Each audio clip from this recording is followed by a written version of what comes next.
How did this realtor even know that you had this property under contract? They had seen it on Facebook. So obviously being in St. Joe, friends with a lot of different people. So we posted it in Marketplace, but I also shared it from my personal Facebook page. Somebody had seen it and just tagged another realtor in it. And then that realtor reached out and said, I have a buyer that's interested in that specific area. Can we come and take a look at it? So one of these really great avenues that you used was Facebook Marketplace. Mm-hmm. It is legal. This is an important distinction about what makes wholesaling legal, by the way, because realtors advertise properties that are for sale.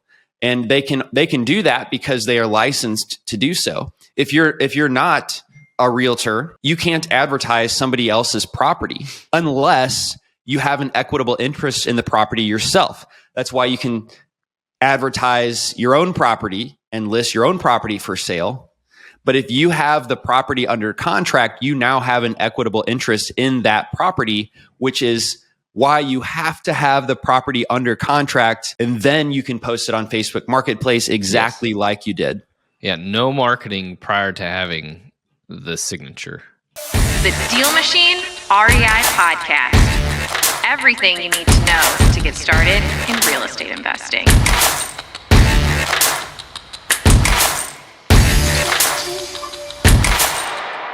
This episode is specifically for our wholesalers out there. And so if you don't know, wholesaling means you get a property that is typically off market. You get it under contract yourself, and then you pass it off to an investor who has money, and they pay you for the privilege of closing on this really amazing rental property or type of investment property that needs work. You got it at such a great price. They're going to pay you maybe 20 grand for the privilege of them buying it. And so I've taken down 9 rentals. I've gone direct to seller. I've done all the conversations. I've found really amazing deals. And I have 2 stories I'm going to share where I almost wholesale it, but I just kept them myself. Ryan's done almost 300 of these type of wholesale deals. And so we're really going to lean on him. And I'm curious, Ryan, how did you find your first buyer when you did that it's a 30-day challenge, but you found the first deal in your first 14 days. Like, where did you go from there? Yeah, so we can call it the 14-day wholesaling challenge. That's a new challenge. Yeah, that was your version of it. Yeah, we're going to make an expedited version of the 30-day, and we're going to call it the 14-day challenge. Can you do a deal as fast as Ryan can? The answer is yes, you could. Sometimes it takes a while. So we found our very first buyer was actually, we shared it on a Facebook Marketplace page, but a realtor was the first person that brought a buyer to the table. They seen this deal. They had a buyer that was interested, and they brought the buyer to the table. So it was a twofold way of finding it. We posted it on Instagram or Marketplace, and then a realtor is the one that actually brought a buyer to the table. How did this realtor even know that you had this property under contract?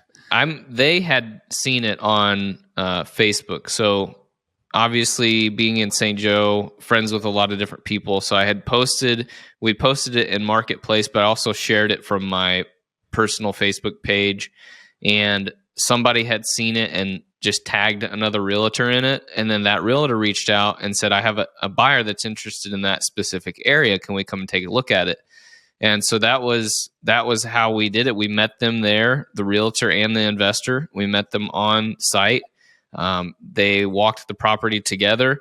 I did not know, again, this was so early in my journey that I didn't know what to even do on this appointment. So I just kind of stood back and let them walk the property. I walked through it with them. They didn't really ask me any questions. It was pretty self-explanatory, the property itself. It was a decent property. It had some fire damage, but the investor knew well enough to be able to tell what he was going to spend in the rehab.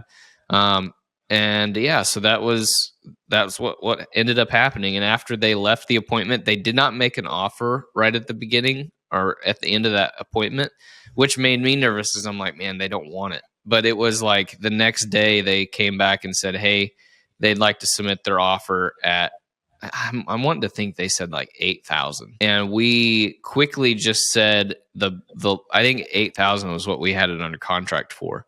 So we just quickly said, this has to be no less than 18,000. That is our bottom dollar. And they said, yep, we'll do it. That was that. And then it was kind of like, again, I was so nervous about, okay, now what? Now what do I do? Because I had it under contract. I got a buyer ready. And then there's a realtor involved. And so I just explained to her, I said, hey, this is an assignment. I already have an assignment contract prepared. Is it okay if we use my paperwork for this transaction? And she was cool with it. She understood what the assignment process was. And so she supported it. She actually looked over our contract and said, no, this is totally fine. And then, off to the races. Did the realtor even take a fee? She actually got a fee. Her fee actually came from the investor. The investor paid her like a finder's fee for finding the deal. So she was already working with an investor. Yep. So the investor actually just paid her a fee. You don't even know what it was because you weren't involved. Yeah. Okay. It was a finder's fee for her directly from him.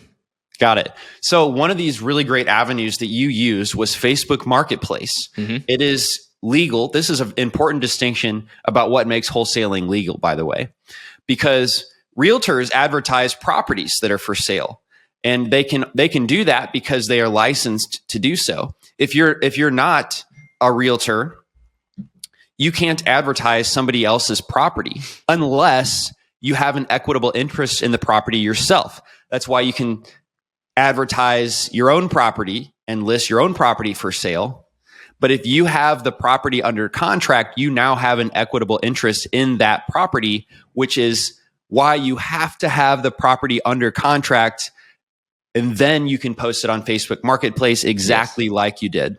Yeah, no marketing prior to having the signature. That is the distinction. So obviously making sure you get it under contract, have that dotted line signed. And then, you had a bunch of pictures taken, right? You had a bunch of pictures. We had like 8 pictures. I always say get a picture per room and a picture of each of there is a theory of too many pictures is overwhelming. If you get a file full of 72 pictures, but there's only 5 bedrooms or 4 bedrooms and 2 bathrooms, a kitchen, like you really get a picture of each room unless there's something like really bad with the property. And then obviously don't hide it. Just take pictures of it so that they see, hey, this is an issue. Oh, this foundation wall is collapsed. Take a picture of that so that that's addressed, that's known. But don't go overboard. Got it. Okay. Well, where'd you find your next buyer for your next deal? The next buyer, so in part of the 30-day challenge, there was a talking to people and letting people know what you do. And so we had started sharing, several days into this journey, hey, this is what we were doing. We were telling our family, we were telling our friends. And it was a conversation with one of our friends. And she said, actually, my uncle just started buying real estate properties in St. Joe, and he might be interested. And so I said, cool, can you start an introduction? And so she had connected her uncle to me, and we had talked and explained everything. And I sent him a couple deals that we then had under contract, and he, did his deal analysis on them, put both of them under contract, took those 2 deals down. That was the next 2. After I did the first one in the 30-day or 14-day challenge, the next transaction I did was 2 deals to 1 buyer simultaneously closed. And from there, he had even mentioned, actually, I've got another friend that is interested in getting started in real estate. I'm going to connect the 2 of you. And then it just started evolving. We started putting stuff on Instagram to kind of document the journey.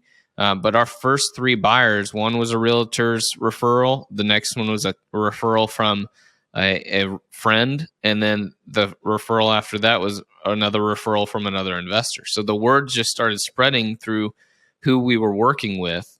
And that's how initially, and we still to this day, there's one of the investors that's of that original 3 that still buys from us. So when you started looking for a property, you did not have a buyer's list. No, I had nothing. You I had started no by buyer's finding list. I had no nothing. You started by finding a great deal. Found a great deal first and then found an investor to buy it. Amazing. Okay. How big's your buyer's list now? We have a large buyer's list, but there's let's just be honest with what we actually do. We probably have a total of 10 buyers that we focus on the most. Okay. We've got a large buyer's list, but there's some people on that buyer's list that are just, I would say they're just along for the ride. They're just there to see the deal, but haven't bought anything. Mm-hmm. We'll still send out marketing emails to a list through MailChimp, but we have about 10 investors that are our repeat buyers. Okay, got it. That makes sense, right? The Pareto principle says, the 80-20 principle, 80% of your deals are going to get bought by 20% of your buyers. Correct. And those are just the heavy hitters. Yep. Do you give them any special treatment, or do you actually just send the same deal to all of your buyers without giving special treatment?